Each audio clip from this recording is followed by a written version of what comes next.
Bonjour à tous, une petite minute en studio pour vous présenter le nouveau concept. C'est un concept qui a été pensé par Kritchek. Nous sommes dans cette idée de partage dans notre chaîne associative d'animation d'une communauté d'airsofters. Et donc son idée, ça a été de donner la parole en fait à des joueurs que l'on peut rencontrer sur les différents terrains, sur le thème l'airsoft et moi, et qu'ils puissent pendant une petite dizaine de minutes parler d'eux, de leur team, de la façon dont ils envisagent l'airsoft, qu'ils puissent présenter leur AEG, leur PA, et puis globalement le plaisir qu'ils ont à jouer à notre loisir.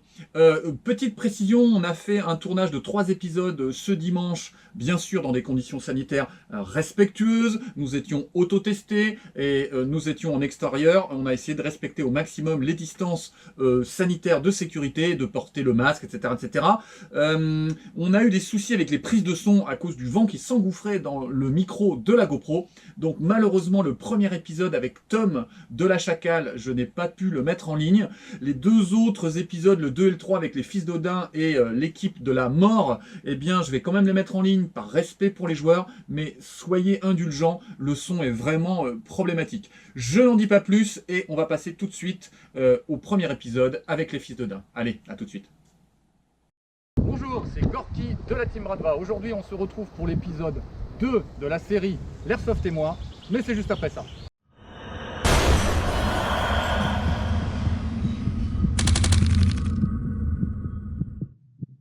Aujourd'hui, j'ai le plaisir d'accueillir 2 joueurs de l'équipe des Fils d'Odin qui vont pouvoir se présenter et nous parler un petit peu de leur gear. Alors, toi d'abord. Bonjour, moi, donc c'est Maxime, j'ai 21 ans. Ça fait un peu moins d'un an que je fais de l'airsoft. Je suis donc dans la team donc des Fils d'Odin, donc dans 7-7. Ouais.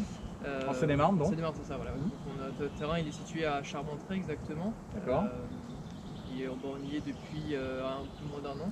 Oui, c'est ça, un peu moins d'un an. Donc une jeune équipe. C'est ça, ouais. Donc vous avez votre propre terrain sur lequel vous organisez vos propres parties, c'est ça? C'est ça, voilà. Ouais. Bah, c'est mieux que la Bradvan, mais on n'a pas de terrain. Voilà, nous on est locataires, donc vous êtes proprio, c'est bien. Donc du côté de Charmentré, donc vous organisez, vous réorganisez quand?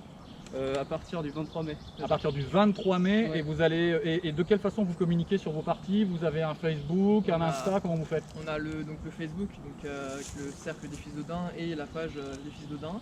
D'accord. On a aussi donc l'Instagram des Fils d'Odin. Ok. Et on a maintenant on a notre site web les Fils d'Odin où vous pouvez prendre rendez-vous dessus pour les parties et aussi il y a toutes les informations dessus. D'accord. Il fait quelle taille votre terrain? 4 hectares à peu près. Oui, c'est ça, à peu près 4 hectares. À peu près 4 hectares. Ouais, 4 hectares et on a en pleine forêt et on a le bord de mer juste à côté.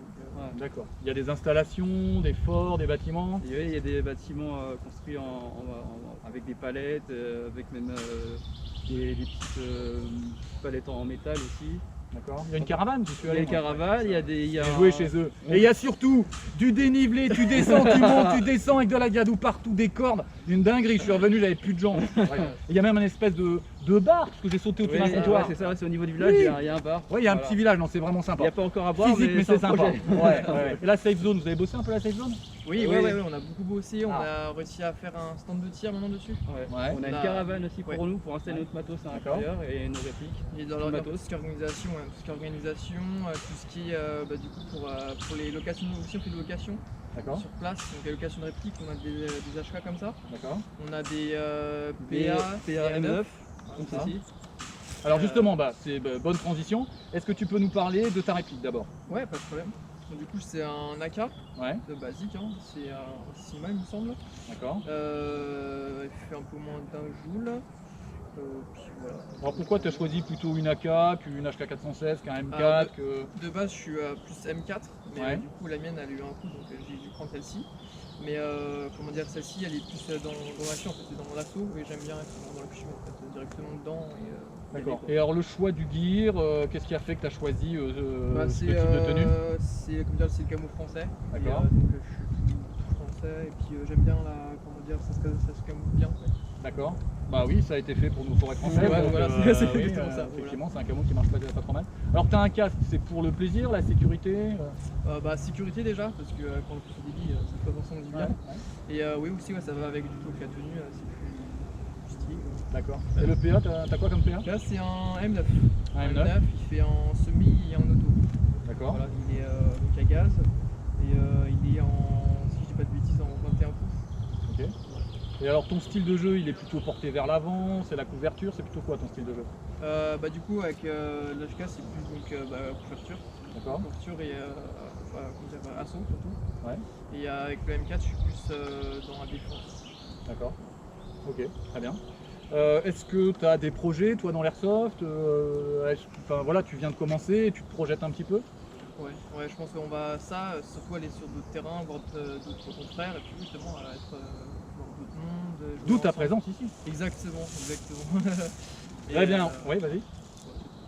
On va passer à ton collègue, donc Oui. tu peux nous donner ton pseudo, ton âge, etc. etc. Moi je m'appelle Christophe, j'ai 32 ans et moi je fais partie des cercles des fils d'Odin. D'accord, Et ça fait un peu moins d'un an que je fais partie de l'assaut des fils d'Odin. d'accord, ok. Est-ce que tu peux nous parler de ta réplique, de tes deux répliques en fait? Oui, alors ça c'est un M4, c'est un Tecna Arm. D'accord. Donc elle est d'origine, à part les deux viseurs. Le haut-tech et le magnifier, ouais. Et le PA c'est un M9 Tokyo Marui. Ah ouais, d'accord, ok. Donc tu es plutôt sur quel style de jeu, toi? Plus le style assaut D'accord. et couverture aussi. D'accord, ok. Voilà. Ok. Et est-ce que tu as des projets particuliers au niveau de l'airsoft? Est-ce que tu es impliqué dans ton asso ou est-ce que tu peux pas pour telle ou telle raison? Moi je vais continuer déjà à faire de l'airsoft et continuer à bosser avec les gars de l'assaut. D'accord.